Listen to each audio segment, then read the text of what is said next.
다음은 기조 강연에 들어가겠습니다.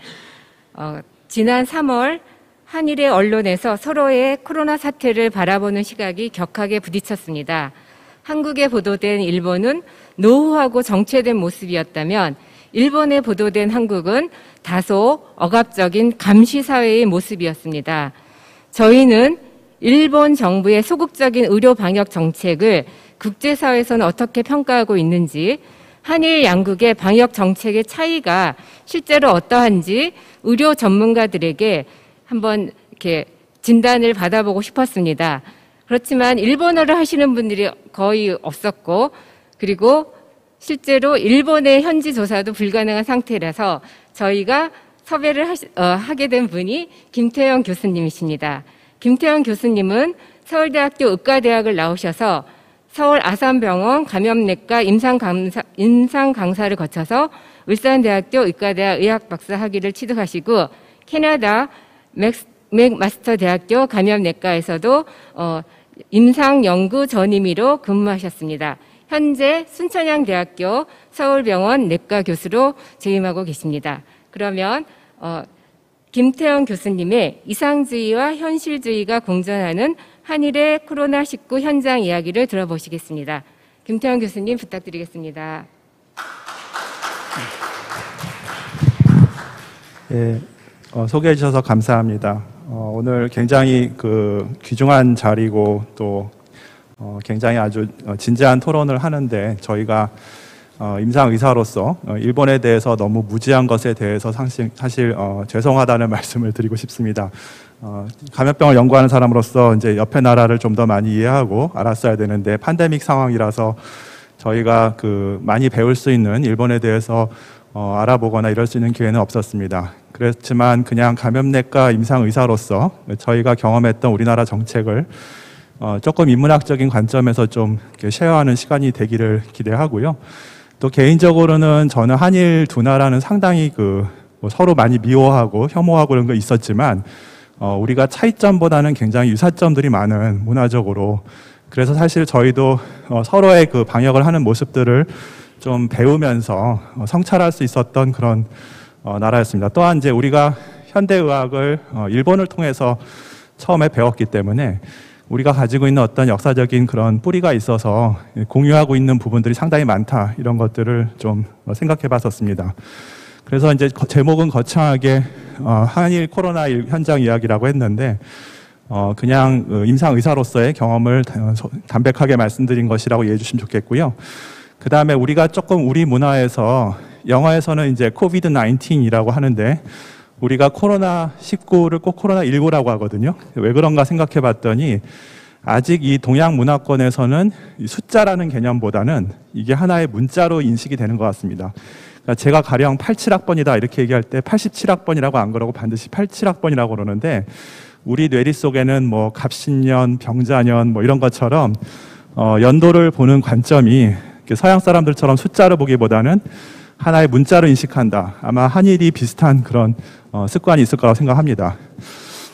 일단 많이 건방지지만 제가 저야 이제 이과지만 조금 문과적인 지식을 갖고 우리의 어떤 극동아시아, 이 동북아시아의 어떤 문화에 대해서 조금 성찰해보는 시간을 갖겠습니다.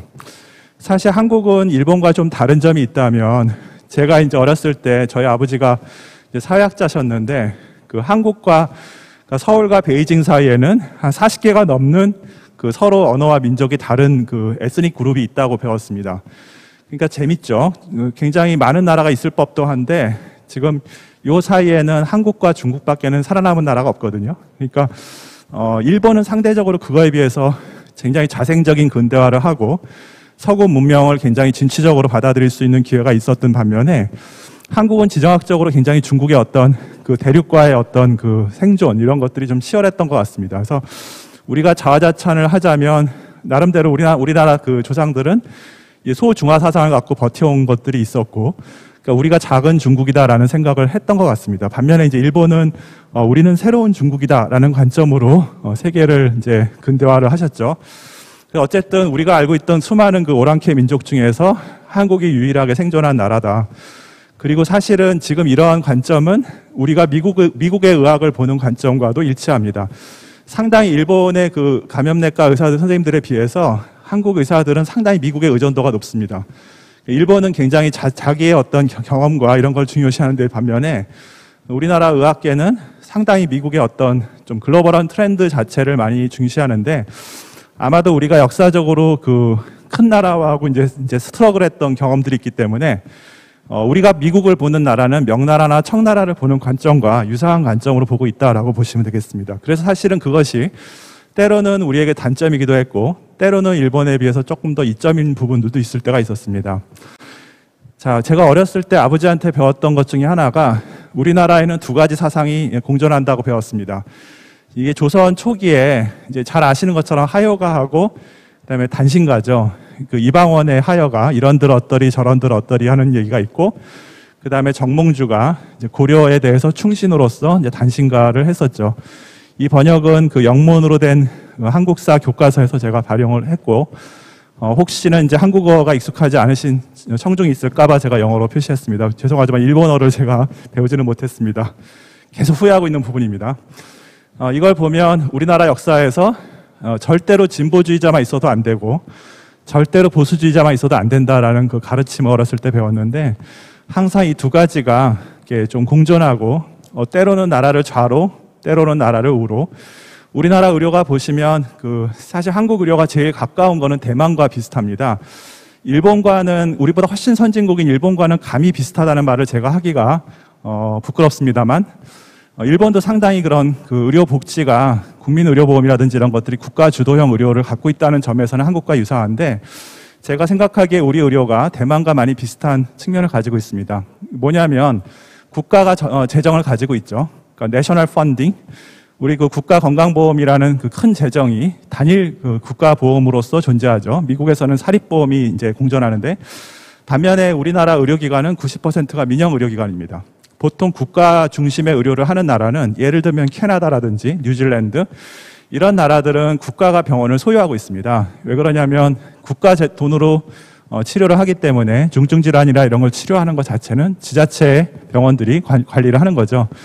근데 서울 시내는 어떤가요? 뭐 국립의료원보다 뭐 아산병원, 뭐 삼성의료원, 서울대병원 이런 큰 병원들이 서울 국민들의 진료를 담당하고 있죠. 그러니까 우리나라는 제가 말씀드리자면 공산주의 의료와 자본주의 의료의 혼합형이다. 그러니까 소비에트 연방과 미국이 합쳐진 것 같은 그런 이제 묘한 패러독시칼한 그런 성공을 가지고 있습니다. 이번에 우리나라 그 코로나 대응에 있어서도 비교적 국가가 중심이 되었다는 부분은 상당히 장점으로 이제 작용했습니다. 예를 들면 뭐 한국에 거주하는 외국인도 여기 오신 우리 일본인 그 동료 연구자 선생님들도 아프시면 무료로 코로나 검사를 받으실 수가 있죠. 이건 이제 한국의 의료보험이 국가가 주도하고 있기 때문에 가능한 일입니다. 그래서 이제 그 어떤 시인이 제가 성함은 조남은 잊어먹었습니다만 70년대 한 시인이 이것을 이제 다보탑과 석가탑으로 비유를 했었습니다.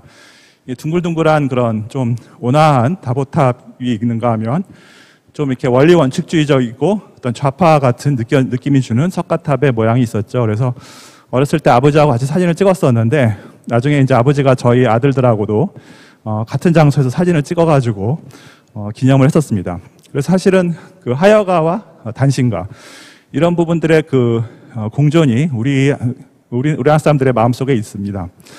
그 다음에 이제 우리가 종종 있는데 한국은 한국 사람들이 5,000년 역사를 가진 나라라고 착각하고 있는데 물론 맞죠. 우리한테는 훌륭한 조상들이 물려준 문화가 반만년의 역사가 있다고 하지만 실제로 우리의 근대 문명의 역사는 짧죠. 왜냐하면 한번 완전히 포맷됐던 나라이기 때문에 지금 우리가 누리고 있는 이 한국의 문화는 대한민국은 전쟁으로 완전히 포맷됐다가 다시 부팅된 나라이죠. 그래서 한 가지 자랑스러운 게 있다면 그래도 이제 근대화 경제 성장과 민주화를 동시에 했다는 측면에서는 상당히 우리가 좀 자랑스러워도 될 것 같습니다. 근데 이제 이 코로나 대응을 말씀드릴 때 제가 거듭 말씀드리지만 일본어를 잘 모르기 때문에 일본에서 있었던 것들을 제가 정확히 이해할 수는 없었지만 한국에서 코로나 대응이 왜 이렇게 강경한 대응을 했는지에 대한 배경을 설명드릴 수 있으려면 2015년부터 지금까지 있었던 일들을 이제 요약해 보시면 알 수 있습니다. 잘 아시는 것처럼 2015년도에 한국에는 메르스라는 그 큰 유행이 있었는데 원래 메르스는 이름 자체가 미들 이스트, 그러니까 중동 바이러스죠. 그래서 우스갯소리로 이게 중동 외의 지역에서 유행했던 유일한 나라가 아주 수치스럽게도 대한민국이었기 때문에 이 바이러스 이름이 Far East로 바꿔야 된다. 이런 이제 아주 저희가 핀잔도 들었었습니다. 어쨌든 한국이 굉장한 유행을 겪었었죠. 근데 그 전에 아시는 것처럼 이제 세월호 사건이 2014년도에 있었습니다. 여기에 대한 정치적 생각은 정확히 반반이기 때문에 진보적인 분들의 생각과 보수적인 분들의 생각이 다르시겠지만 이제 한 가지 여기서 이제 공통적인 교훈은 한국 정부의 어떤 리스크 커뮤니케이션이 상당히 문제가 있었다. 그 다음에 이제 우리나라는 선진국인 줄 알았는데 이제 인명 구조 시스템이 아주 열악했었다. 그 다음에 이제 여기에 대해서 투명한 어차피 사람을 구할 수 없는 상황은 있을 수도 있지만 정부가 투명하게 소통을 하지 못했다는 것에 대한 이제 교훈이 됐던 사건이었죠. 근데 바로 그 다음에 이제 메르스를 겪었었죠. 그래서 우리나라 최고의 자존심 있는 큰 병원이 숙주가 되는 엄청난 사건이었었고, 저희 그 삼성의료원 원장님이 국민들한테 저렇게 90도로 사과를 해야 될 만큼 이제 의료기관 전체가 상당히 취약성을 보였던, 그러니까 이 바이러스의 유행은 막을 수 없었다고 하더라도 의료기관의 방역이 상당히 부실했다라는 것들을 아주 창피하게도 보여줬던 사건이었었죠. 그 다음에 이때 이제 슈퍼 전파 사건이라는 것들이 있었는데 보시는 것처럼 우리나라 제일 큰 병원에서 100명이 넘는 환자들이 발생을 했었습니다. 사실 두고두고 이것은 감염내과 의사들한테 굉장한 수치심으로 남았고 우리나라의 방역 시스템이 이거밖에 안 되는구나라는 좌절감을 경험할 수 있었죠. 그 다음에 이제 한국과 일본에 대해서 제가 아는 지식을 조금 말씀드리겠습니다. 저는 사실 두 나라가 우리가 축구할 때는 정말 앙숙이죠. 그죠? 축구할 때는 정말 저도 꼭 우리나라 팀이 이기기를 바라는 마음으로 하지만 남들이 볼 때는 굉장히 혈통적으로나 문화적으로나 가까운 부분들이 있습니다. 특히 유전학을 공부하시는 분들은 한국인과 일본인들은 피를 뽑아서 HLA 유전자를 분석해 보면 90% 이상 일치한다고 돼 있어서 이제 과연 우리가 저 옆에 나라를 그렇게 미워할 이유가 있을까? 사실 굉장히 우리하고 같은 사람들이 다른 환경에서 살다 보면 저렇게 되는 게 아닐까라는 그런 좀 이해를 갖기도 했습니다. 과거에 이제 우리가 공통적으로 보면 이제 어려운 문제를 결정하는 것, 예를 들면 코로나가 유행을 했다. 고대 시대 때는 신라 시대 때는 이제 부족이나 제사장들이 이제 했었을 거고, 그 다음에 이제 우리나라가 고려 시대 때는 불교. 그 다음에 우리나라가 상당히 오랫동안 철학자가 다스렸죠. 조선에서는 성리학을 받아들인 조선이 이제 500년 동안 있었고, 일본에서도 사실은 여러 가지 막부 정부들이 성리학을 기반으로 한 사상을 가지고 이제 다스렸었겠죠. 그 다음에는 이제 자본가들이 생겼고, 그 다음에 제국주의자가들이 다스린 적도 있었습니다. 우리가 이제 일본에 이제 복속됐던 그런 슬픈 과거가 있었기도 했고요. 그렇지만 이제 지금 현재 정권은 이 모든 사람들과 싸워서 이기신 그런 또 이제 진보적이신 분들이죠. 근데 중요한 건 우리나라 사람들은 항상 이 코로나나 메르스나 정부가 어떻게 된다고 생각을 하고 있는데, 그러니까 정작 필요한 거는 이제 전문가들의 목소리거든요. 그러니까 엑스퍼트, 그다음에 프로페셔널, 이런 전문인들이 다스리는 나라가 저는 이제 미개하지 않은 나라라고 생각합니다. 그러니까 우리가 사실은 굉장히 전근대적인 그런 요소들이 많아서 코로나가 유행을 하면 임금님이 덕이 없어서 그런 거라고 생각하는 그런 습관들이 이제 메르스 때도 있었고 지금도 이제 남아 있는 것 같습니다. 근데 이제 아시는 것처럼 의학은 이제 근거 중심의 의학이라고 하는데, 결국은 어떤 개인의 경험과 그다음에 엑스터널 에비던스라고 해서 결국은 우리가 외부에서의 주입되는 그런 근거들을 가지고 치료를 합니다. 예를 들면 코로나 때 마땅한 치료제가 없다라는 것의 얘기는 그것에 대한 임상 연구 결과들이 이제 부실하기 때문에 우리가 외부적인 근거에 의해서 이 별로 좋은 치료가 존재하지 않는다는 것을 받아들이는 거죠. 굳이 이것을 음모론이다라고 생각하고 내가 실험해보겠다라는 의사들은 굉장히 위험한 의사가 될 수 있습니다.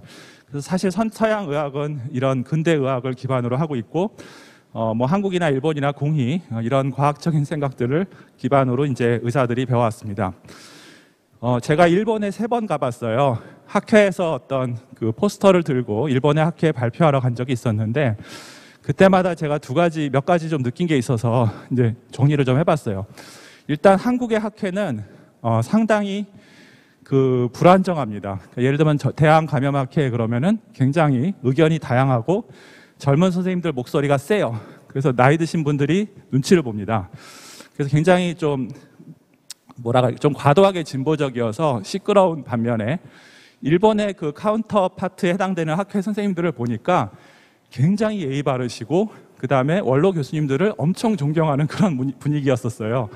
그래서 상당히 어떻게 보면 자국의 전통을 굉장히 중요시하는 반면에 우리나라 사람들은 우리 스스로를 굉장히 의심하는 버릇이 있죠. 그러니까 우리가 어렸을 때도 시쳇말로 한국사는 믿지 않고 외제를 이제 좋은 거라고 생각했던 그런 습관이 있었던 것처럼 우리는 상당히 조금 우리를 의심하는 그런 습관이 있습니다. 그래서 한국에서는 그 한국어 교과서를 그렇게 많이 만드는 데 시간을 쓰지 않았습니다. 왜 그러냐면 제가 만약에 미국에 나오는 어떤 새로운 지식을 우리말 교과서로 번역하는 시간에 차라리 새로운 논문 하나 쓰는 게 낫다 라고 보기 때문에 아마 이제 새로운 문명들이 자꾸 뭐 미국뿐 아니라 뭐 일본에서도 올 수 있고 여러 가지 새로운 지식들이 오면 우리가 그걸 번역하기보다는 그때그때 이해를 하고 우리가 자구의 어떤 지침을 만들어서 적응을 하는 것이 중요하다고 생각합니다.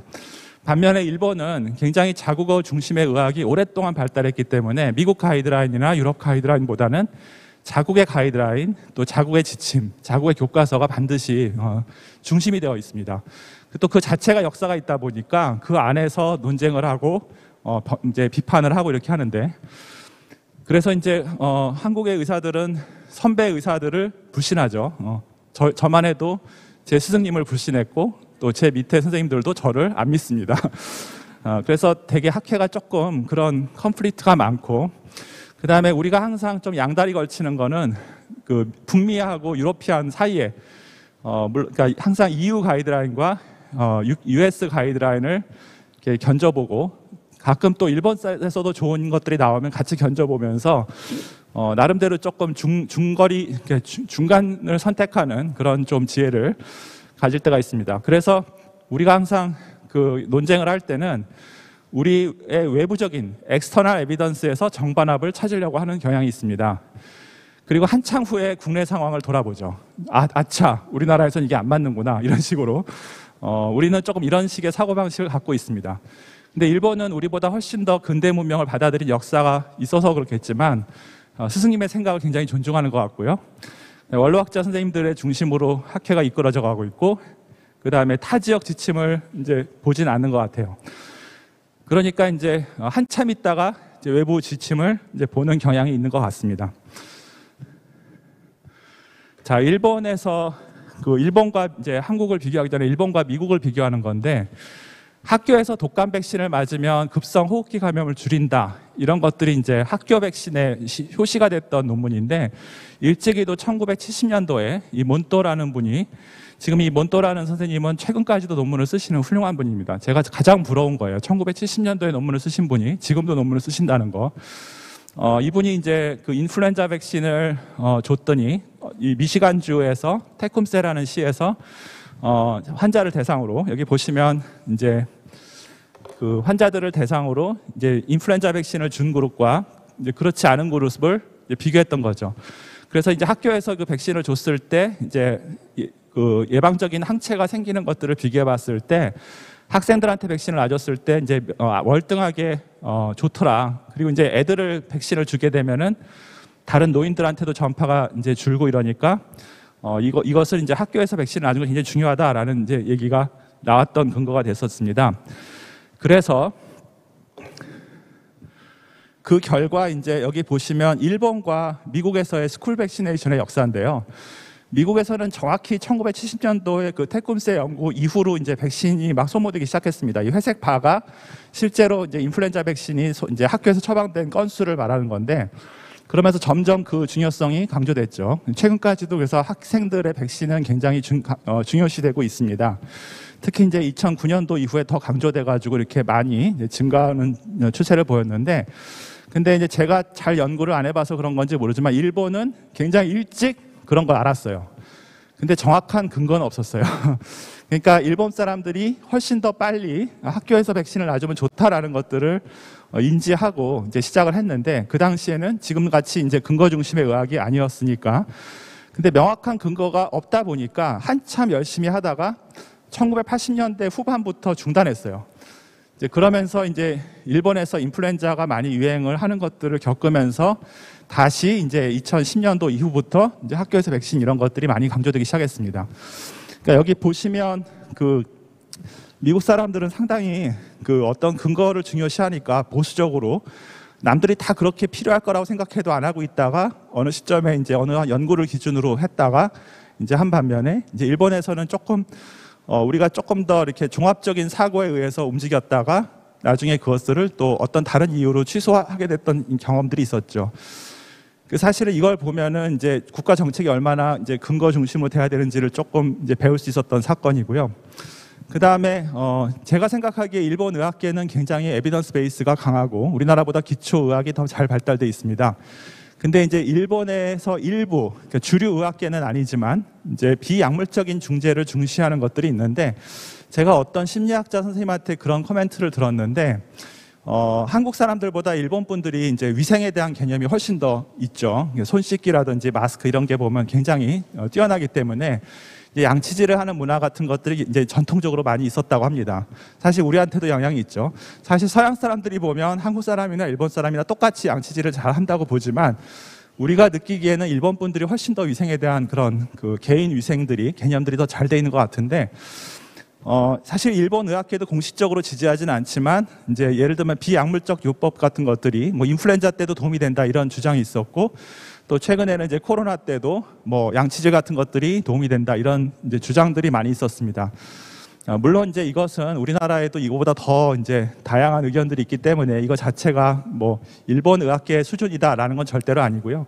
주류 의학계에서 인정하지는 않지만 많은 그 일본 의사들이나 일본에서도 좀 이런 개인의 위생들이 코로나에 영향을 많이 미칠 것이다라는 그러니까 이제 코로나 방역에 있어서 일본은 굉장히 위생에 대해서 철저하게 사회적 거리두기나 또 개인의 위생이 잘 되는 나라이기 때문에 조금 더 잘 될 것이다 이런 믿음의 어떤 근거가 되었던 것 같습니다.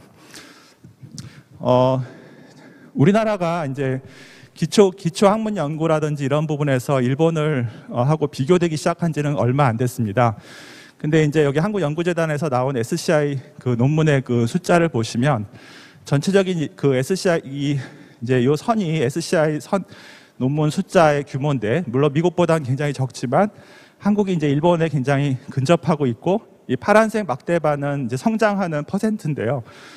굉장히 그 SCI 논문의 어떤 성장폭이 많이 발전하고 있다. 그러니까 과거에 비해서 우리나라도 이제 일본의 수준에 이제 근접하고 있는 그런 모습들을 보여주고 있고, 그 다음에 이제 단순히 이제 숫자만이 중요한 게 아니라 사이테이션, 이것이 이제 논문의 어떤 질을 나타내는 요소인데요.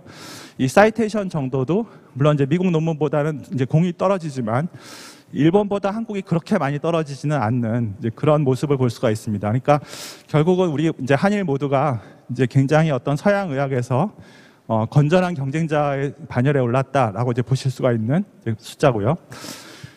제가 2012년도에 도쿄에서 이제 그 학회 때 발표하러 갔을 때 보여줬던 슬라이드인데 사실 한국의 어떤 감염 관리 수준이 지금도 그렇지만 일본보다 많이 뒤지고 있습니다.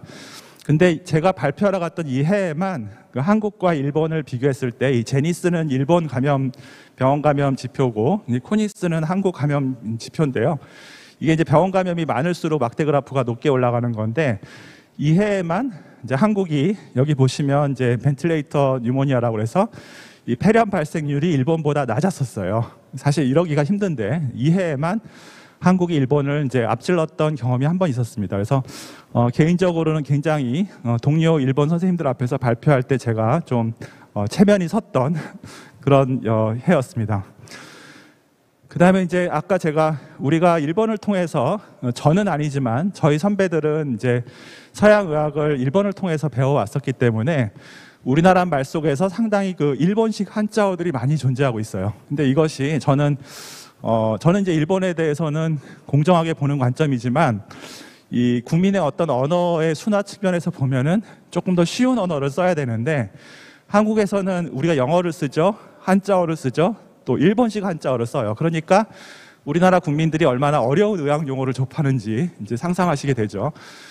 제가 미국에 갔더니 어떤 미국 학생이 자기가 영어로도 이 뼈 이름을 외워야 되는데 라틴어로도 외워야 된다. 이게 얼마나 힘든지 아냐라고 저한테 이렇게 자랑을 하더라고요. 미국 의대생이. 그래서 한국 의대생은 한자로도 공부하고 영어로도 공부하고 라틴어로도 공부하고 한국말로도 공부한다.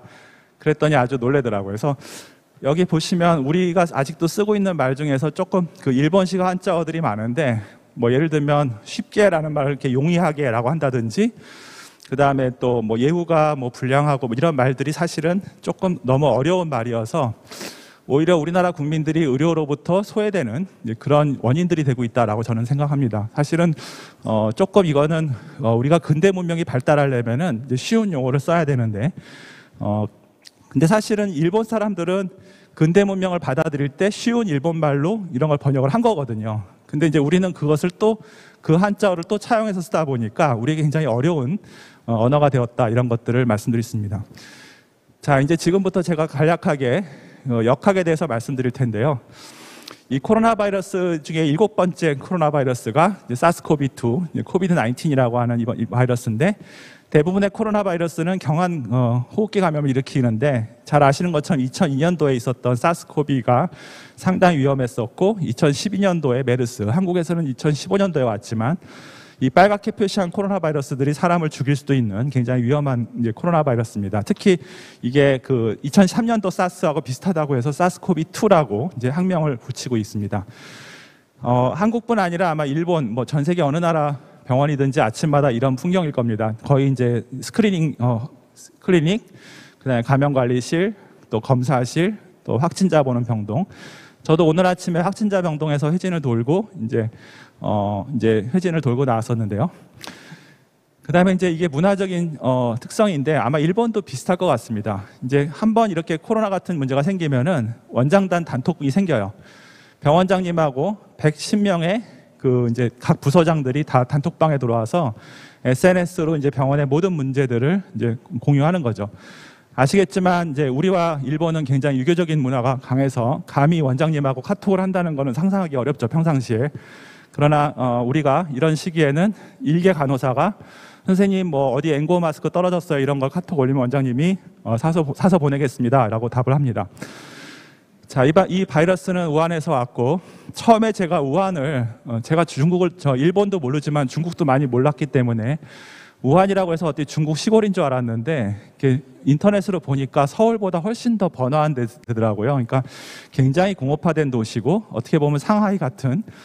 그래서 이때 1월 달에 우한에서 폐렴이 생겼다고 했을 때 야, 우리도 절대 안전하지 않겠구나라는 생각을 했습니다. 그래서 1월 20일 날 대한감염학회에서 임원들이 모였을 때 어떤 얘기를 나눴냐면 저거 우한이 당할 정도면 서울도 안전하지 않을 것이다. 그러니까 우리가 중국이 우리보다 조금 더 위색이 안 좋아서 저런 것이라고 믿고 있었는데 그게 아니라 도시를 봐라. 저렇게 공업화된 도시에서도 이제 짤없이 무너졌으니까 서울도 안전하지 않겠다. 그리고 아마도 2015년도에 우리가 겪었던 걸 기억해 보면 굉장히 과잉 대응이 필요하지 않을까 이런 생각들을 했었습니다. 그래서 그 당시에 그 감염내과 의사들의 수준이 무조건 레벨 D를 입어야 되고 그다음에 의심되는 사람 다 검사하자. 그리고 그렇게 하는 것을 보험으로 해달라고 정부에다 요청하자.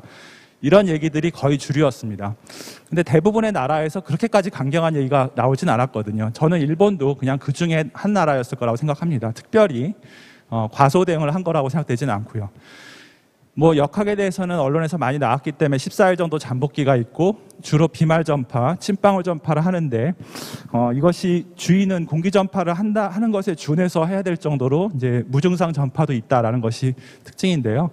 제가 이제 의학적인 얘기니까 간단하게 설명드리자면 감기 환자의 바이러스의 양이고 폐렴 환자의 바이러스의 양이에요. 그러니까 역설적으로 더 가벼운 감기 증상이 있을 때 바이러스가 더 많이 이제 나타난다. 이런 것이 이제 메르스나 그 전의 바이러스와 다른 점이고요. 그다음에 또 한 가지는 이게 이제 노란 시기가 이게 0일부터 증상이 나타나는 시기인데 증상이 나타나기 전에 이 바이러스가 이렇게 높게 나오는 시점이 보여집니다. 그러니까 이 바이러스는 여태까지 증상으로 우리가 알아볼 수 있는 병이 아니다라는 것들을 알 수가 있었습니다. 저희가 좀 자랑하고 싶은데 저희 순천향대학병원에서 저희 연구팀이 이제 자마 인터널 메디신에 이게 임팩트 스코어 20점짜리 논문인데 억셉트된 논문이 이제 뭐냐면 그 무증상인 사람과 증상인 사람이 바이러스 쉐딩이 똑같다. 그러니까 증상이 있거나 없거나 바이러스 양이 조사해봤더니 같더라는 것들을 발표했는데요. 저희가 천안의 생활치료센터에 있는 303명의 환자들을 대상으로 주로 젊은 사람들이었는데 이분들의 바이러스를 다 연구를 해보니까 증상이 있거나 없거나 바이러스 양이 비슷하게 나왔어요. 이분들 중에서 이 빨간게 증상이 있는 사람들이고 회색이 끝까지 증상이 없던 사람들인데 당연히 이제 증상이 있는 사람들이 회복되는데 시간이 더 오래 걸렸을 거라고 생각하는데 저희가 이제 이 증상이 이 빨간 쪽 사람들과 회색 쪽 사람들의 바이러스 양이 같았을 뿐 아니라 여기 보시면 이 참고로 이 표에서는 위로 올라갈수록 바이러스 양이 적어지는 건데요. 이 빨간 표, 빨간 직선, 즉 바이러스가 증상이 있던 사람들의 바이러스 회복이 더 빨리 되고 증상이 없던 사람들이 바이러스가 더 오래 지속되는 그런 역설적인 현상을 이제 보고했었습니다. 그래서 이게 영어로 쓴 거라서 그런지 국내 언론에서 많이 이제 인용되진 않았었는데 제가 이 슬라이드를 만들었을 때는 이 논문이 세 번째로 많이 읽은 논문이었는데 어저께 보니까 첫 번째로 많이 읽은 논문에 이제 올랐습니다. 그래서 상당히 이제 이게 무증상 전파가 주된 전파 원인이다라는 것들을 저희가 알게 됐었고요. 이건 사실 근데 이 얘기는 저희가 이 데이터는 3월 달에 낸 건데 이 명나라 즉 미국에서 좀 뭐 이렇게 많이 끌어셔가지고 저희가 3월 달에 낸 데이터인데 퍼블리시는 이제 8월 달에 됐습니다. 그래서 조금 저희가 영어가 딸려서 그랬는지 퍼블리시는 좀 늦었었습니다만 이제 중요한 인포메이션은 잘 아는 것처럼 무증상 전파가 중요한 증상의 전파의 원인이 될 것이다. 그 다음에 이제 후각과 미각 이상이 이것도 저희 병원 증례였는데 접촉자로 왔던 사람이어서 무증상이라고 왔었는데 나중에 폐렴까지 돼서 입원을 했던 사람입니다. 17일 차에 이제 폐렴이 생겼던 사람인데 이 사람을 거꾸로 조사해 보니까 노출된 다음 날부터 입에서 금속 냄새가 났었다는 거예요. 그러니까 이제 이 후각 이상이나 미각 이상이 어떤 초기 증상이 되기도 하더라. 그러니까 굉장히 여태까지 우리가 봤던 감염병과는 매우 달라서 이 병의 유행을 어떤 특정 사람들의 잘못이다 이렇게 얘기하기는 참 어렵구나 이런 것들을 이제 배웠었습니다. 그래서 주된 전파의 원인은 아니겠지만 이제 무증상 감염이 문제다라는 것들이 이제 저희가 이제 결론을 지을 수 있었던 것이고요. 그 다음에 이게 고령층으로 갈수록 이제 빨간 게 연령별 발생률이고 80대가 되면은 4분의 1은 돌아가실 수 있다. 지금도 특히 이제 8월 달 이후 여러 가지 집회 이후에 이제 노인들 감염이 많이 생기고 있는데 여기 계신 선생님들 포함해서 이제 마스크를 철저하게 쓰시고 외출을 자제하는 것이 이제 필요하겠습니다. 자, 이 진단 검사에 있어서는 병원마다 다 이제 이런 것들을 하는데 이 김준영 과장님이라고 인천의료원의 선생님인데 이분이 대한감염학회 단톡방에서 새벽 4시에 이런 그림을 냈습니다. 우리 이제 제가 말씀드린 것처럼 1월 달부터 감염내과 의사들은 아주 무지막지하게 검사를 하자라는 주장을 정부에다 했었고요. 그 다음에 그 무지막지하게 검사를 대학병원에서 다 못하니까 이런 맥도날드처럼 드라이브스루를 만들어서 검사하자라는 아이디어를 처음 내신 선생님입니다. 이 사람이 그냥 새벽 4시에 혼자 그려가지고 그렸어요. 그래서 제가 이거를 KBS, JTBC 다 보냈습니다. 그랬더니 이제 이 대구 칠곡병원에서 처음으로 시행을 했고 그 다음에 대부분의 정부 기관에서도 이제 했었죠. 그래서 이 선생님은 이거 갖고 이제 논문도 내셨었을 정도였습니다. 그 다음에 이제 CT를 찍어보면 이렇게 증상이 없는 사람도 얼룩덜룩하게 이제 허옇게 보이는 폐렴들이 보여서 돈을 들여서 검사하면 굉장히 코로나에 대해서도 많은 걸 알 수가 있었습니다. 이게 대부분 다 보험이 됐기 때문에 저희도 의심되는 환자들한테서 CT를 찍었었고요. 치료에 대해서는 아직까지 안전하고 효과적인 약이 없다가 정답인데 그것은 이제 과학적인 근거가 엄중한 임상 결과에 따라서 아직 만족스럽지 않다는 거죠. 지금도 저도 지금 어저께 입원한 그 코로나 환자들도 다 산소 치료만 하고 있는데 만약에 이제 그 환자들이 나빠지면 여러 가지 다른 치료를 하겠죠. 지금 캔디데이트 약으로서는 HIV 때 쓰는 칼레트라라는 약이 있고 또 일본에서 나온 아비간이라는 약도 있습니다. 여러 가지 약제가 있는데 결론부터 말씀드리면 이제 렘데시비어 정도가 이제 효능이 입증됐죠. 최초에 이제 하이드로시클로로킨이 이제 거론됐었는데 클로로킨 같은 경우는 통계적으로 증상을 개선시키는 것의 차이를 이 두 막대 그래프 간 차이가 보여주지 못했기 때문에 오히려 부작용은 많고 증상 개선은 없었더라 이렇게 해서 이제 퇴출됐었고 그 다음에 이것이 효과가 없다는 연구를 썼던 분 하나는 이제 논문 자체가 불량하다고 그래서 이 논문 자체가 리젝션 됐던 또 스캔들도 있었죠. 그다음에 이제 이분은 굉장히 훌륭한 분인데 디디에 라울이라고 프랑스 분이신데 이분은 어렸을 때 아프리카에서 자랐기 때문에 하이드록시클로로킨을 말라리아약으로 써본 경험이 많은 사람이었습니다. 그래서 이 하이드록시클로로킨과 아지스로마이신을 같이 쓰면 좋다라는 연구를 여기 보시면 빨간 게 실험군인데 실험군들이 모두 다 증상이 좋아졌다. 하늘색 대조군보다라고 보고를 했는데 이거는 무작위 비교 연구가 아니었었거든요. 그래서 이것은 어쩔 수 없이 조금 주류 의학계에서는 인정하지 않았습니다. 그래서 이제 이분이 이제 유튜브에서 2월 달부터 라울 선생님이 하이드록시클로로킨이 좋다라는 얘기를 했었는데 프랑스에서조차도 잘 받아들여지지 않았었기 때문에 프랑스 대통령과 갈등이 있었고, 근데 이 무렵에 이제 트 대통령께서 이제 3월 달에 이제 하이드록시클로로킨이 게임 체인저다라고 이제 얘기를 했었습니다. 근데 아시겠지만 여러 가지 연구 결과가 다 부정적으로 나왔기 때문에 심지어 프랑스 정부에서도 별로 반대했었고, 결국 미국 식약처는 6월 달에 하이드록시클로로킨을 쓰는 것들을 이제 취소했죠. 취하했습니다. 근데 아직까지도 이 하이드록시클로로킨이 효과가 있는데 이제 정부에서 막았다 뭐 이런 식의 이제 괴담들이 미국 교포들을 통해서 이제 한국에 흘러 들어오고 있습니다. 저도 지금 외래에서 저 처방해달라는 분들이 수도 없이 많은데 별로 이제 권장하고 싶은 약이 되지는 않고 있습니다. 반면에 이제 렘데시비어는 치료가 이제 여기 보시면은 이제 그 사망률을 줄이는 데는 이제 개선을 시키지 못했지만 여기 보시면 이제 증상을 조금 개선시키는데 요게 뭐냐면 15일 앓을 것을, 그러니까 대조군은 15일 동안 병을 앓을 것을 렘데시비어를 쓴 거는 11일 앓았다라는 근거를 가지고 이제 렘데시비어를 그나마 쓸 수 있게 해줬습니다. 우리나라에서도 좀 중환자에게만 국한해서 쓰고 있습니다. 뭐 어려운 과학적인 얘기들은 제가 자세히 설명드리진 않겠고요. 예방에 있어서 어느 나라도, 지금 우리나라가 후진국이 아니거든요. 한국도 선진국인데 우리나라 같은 선진국도 뭐 유럽도 미국도 갑자기 환자가 몇백 명 생기면 당해낼 나라가 없습니다. 제가 이제 저희 의료원 산하에 있는 구미순천향병원에 갔을 때 이제 병실이 없어가지고 억지로 이제 좁은 공간에다가 음압병실을 설치하고 동선 분리 작업을 이제 했던 겁니다. 제가 테이프 붙이고 이제 병실을 같이 만들었었거든요. 실제로 감염내과 의사들한테 이제 설문조사를 해보면 뭐가 제일 부족하냐 했더니 의료진도 부족하고 음압병실도 부족하고 뭐 앵고도 부족했다 이런 이제 얘기들을 했었습니다. 반면에 이제 공적 마스크는 되게 웃긴 얘기지만 정부가 잘한 것들 중에 하나죠. 이 앵고가 소진됐던 상황에서 우리를 구해준 게 이제 KF 마스크인데 이제 우리나라 사람들이 비과학적으로 미세먼지에 대해서 굉장히 지나친 공포가 있었어요. 제가 볼 때는 의학적으로 그렇게 근거가 많지는 않았는데 이 미세먼지에 대한 지나친 공포 때문에 KF 마스크가 탄생을 했는데 역설적으로 이제 코로나 대응에서 이 KF 마스크가 이제 앵고 마스크의 빈자리를 대체했죠. 그다음 하이드록시클로로킨 자체가 예방적으로 효과 없다는 것도 이미 증명이 돼서 저희가 쓰지는 않고 있고요. 이 재단을 보는 시각이 아마 일본도 한국과 조금 비슷할 것 같은데 한국 국민들은 굉장히 분노 감정이 있습니다. 잘못되면 조선의 임금이 잘못된 거죠. 그죠?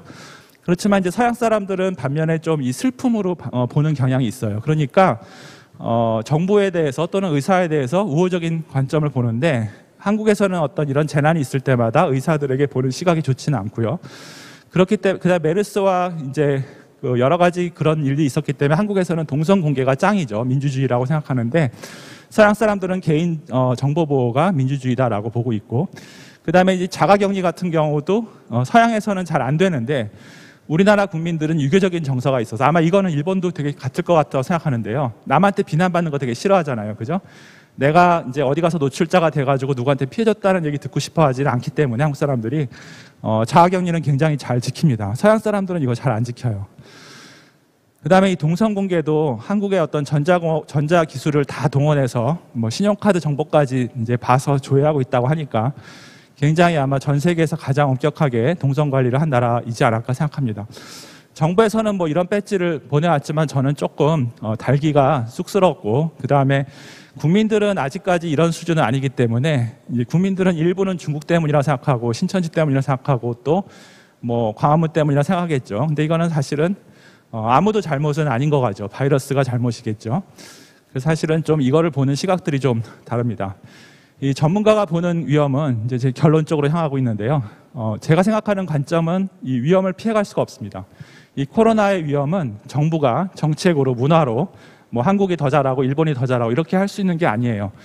왜냐하면 전 세계가 똑같이 위험에 처했고 이게 마치 좀비 드라마처럼 밖에 나가서 물만 마셔도 좀비가 될 수 있고 뭐 공기만 마셔도 너는 죽을 수 있다 이런 것처럼 이 코로나의 위험은 우리가 피할 수가 없다가 진실인데요.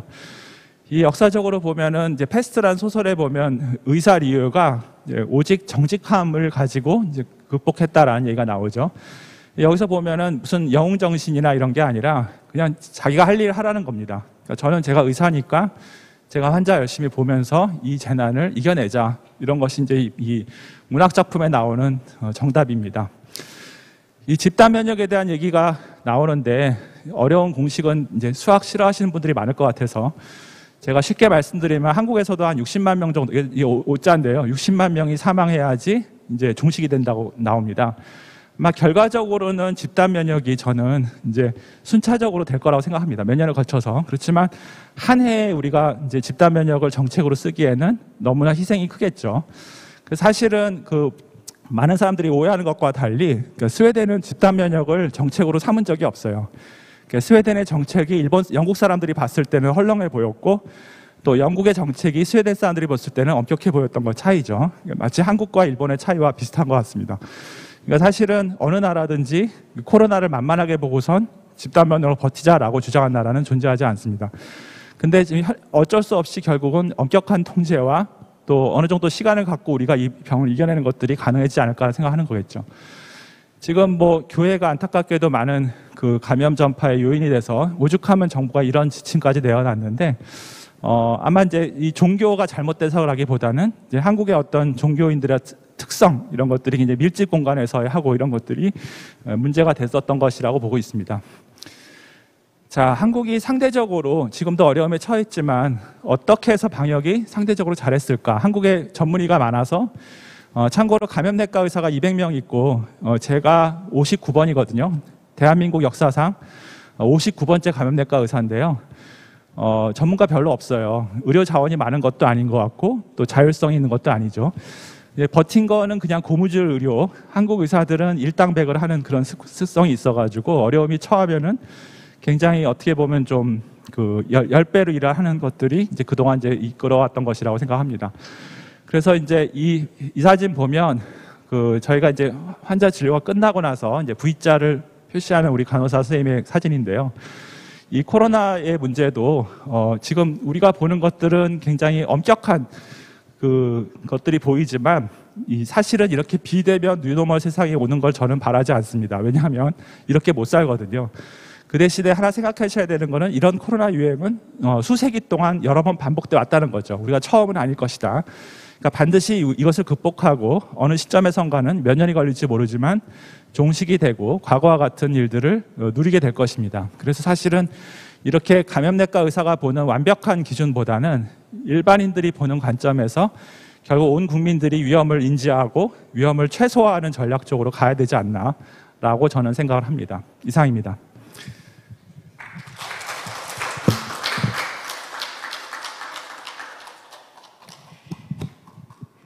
네, 감사합니다. 네, 코로나 방역 문제를 의료 전문가의 시점에서뿐만이 아니라 문화적, 역사적 근원에서부터 아주 흥미롭게 분석해 주셨습니다.